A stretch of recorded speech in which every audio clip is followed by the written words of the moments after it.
Hey folks, welcome to this week's episode for Drawn to Whitetails. I'm your host, Drew Ramage. On this week's show, we're going to join Benji Stringer and Dale Wilson as they start establishing a food plot on a new tract of land Benji just got permission to hunt and put a food plot on. And then we're going to join myself and Tony Hauser as we establish a mineral site on one of Tony's farms. And we're going to tell you why we put this site in this certain location. So let's jump into the action and see what's going on.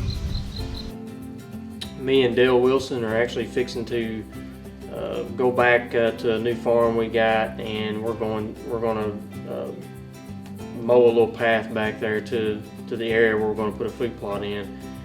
And we're actually going to mow the area out, and we're going to spray it today, and then give it about 2 weeks, and then come back and disc it, and probably just put some soybeans in there, some lab. We're just going to fertilize it real good. It's never been disked before. The ground hasn't. There's not any agriculture around there, so hopefully this farm's it'll pan out for us, and we can we can take a couple of good deer off of it this year, or at least one. And but anyway, just that's what's going on this afternoon, and hopefully everything will go good, and we'll get this thing put in before we hit a dry spell. I'm afraid that we've gotten a lot of rain so far this year. It's May 21st, and we've gotten a ton of rain. It's kind of a late food plot to get out, but like I said, we just got the permission to hunt this farm and plant it, and hopefully we'll see some results from our hard work later on. So just stick with us. Well, I got Dale over here running the bush hog, so he's made a couple passes so far, and it's going to take a little bit with this ATV bush hog of mine, but we get this food plot put in. I think it's going to be a really good area. We got some white oaks and a big thicket over here to the left. There's a big ridge running right through the middle of this oak flat there at the bottom, and it's just set up really good. We got a lot of bedding area around here, and like I said, this will be the only food plot that there is within a mile probably. There's no agriculture on either side. It's all just cow pasture. So I'm pretty excited to get started on this food plot, and man, to check throughout the summer runs and see how everything's progressing, and to check our trail camera pictures and all that stuff. It's going to be exciting year, and I think this is going to be one of our better farms that we've got. So stay tuned. What we'll do next is we'll hook the ATV sprayer up and spray it down real good, and in about 2 weeks come back in here with a disc and disc it up and plant it. So it takes a little while for that. Once you spray it, it takes a little while to kill everything out real good. The ground has never been disked before. It's very, very key to make sure that you get it as good as short as you can, and also try to kill all the grass out of it you can, because it's going to be that much easier when you start disking. This ground's never been disked before, so but it's very important to make sure you also make sure you gotta have good seed bed when you start disking, and you get it all disked up. You gotta have a good seed bed for that seed to really germinate like it's supposed to. So just remember those key things right there when you're planting food plots. That's some good information Benji shared with us as to why they're establishing that plot and that location, and the steps he's taking to get that started. So we'll keep up to date with that, and check back with him here in a few weeks and see what's going on with that food plot. Now let's jump over with Tony and myself as we establish a mineral site on one of Tony's farms.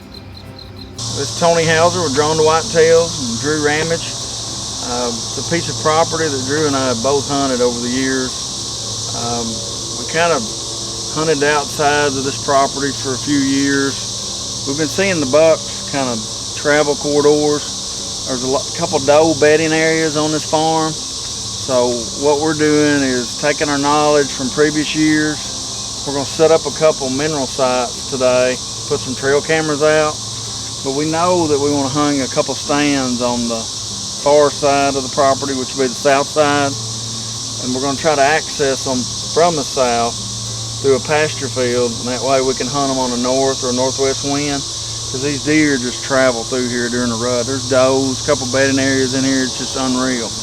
And then also we're going to look at hanging a set up on the north side. That way we can hunt a south wind, southeast, or maybe even a southwest wind. So just stick with us. We think it's going to be a good spot this fall. Like I said, we've been hunting outside of this property for a few years, and we think we got them figured out. So hopefully we can get a little closer and put our stands closer where we can get a good kill on video with our bow. So stick with us. Thank you. Thank you.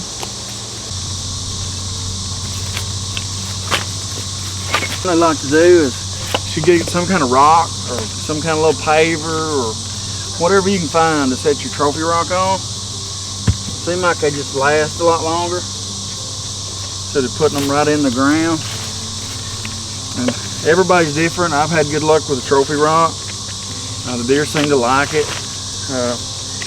Good for the does and the fawns. And helps your buck reach their maximum potential. So you want to put that on that little paver there. And then I have heard a lot of good things. I've never used it, but this Big and J supposed to be a real good attractant from a long distance. So I want all my deer in the area possibly to find this trophy rock. So I'm going to put a little around it to encourage them to come over and check out our mineral site.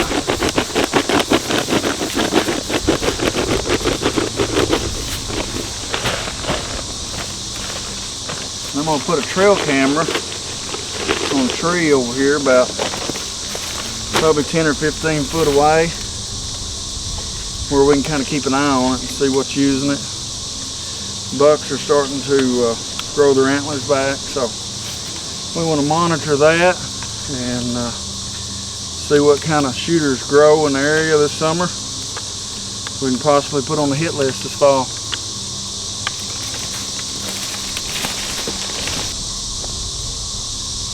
Well, Tony got his mineral site set up and got some little traction around here to get him started on it. One thing that I wanted to touch on that I like and that we try to do a lot is make sure that you're not putting it right in the middle of your farm, so when you go check it, you're bumping all the deer as you're checking it. This is a pretty easy access right next to a road that we have here on the farm, and you can just slip in and out of here real quiet, maybe on a windy day, and check your card or freshen up your sight, and the deer won't be blown out of here while you're doing that. So that's just something I wanted to touch on that I try to do with all my spots. And we're going to touch on this more as we touch on trail cameras as going throughout the season, but you know, checking it during the midday when the deer are least active is another thing. Don't be checking them at dawn or 4 o'clock when the deer really are starting to hit your sights. Do it when they're the least active. Right. And you don't want to push them out of there. I mean, you want to be the ease in at, like you said, around lunchtime. Usually we try to check them dinner. Usually most of your deer are bedded down somewhere sleeping at that time, hopefully. We slip in, check our cards, and slip out. So last thing we want to do is educate them and spook them. We want them to stay right here close.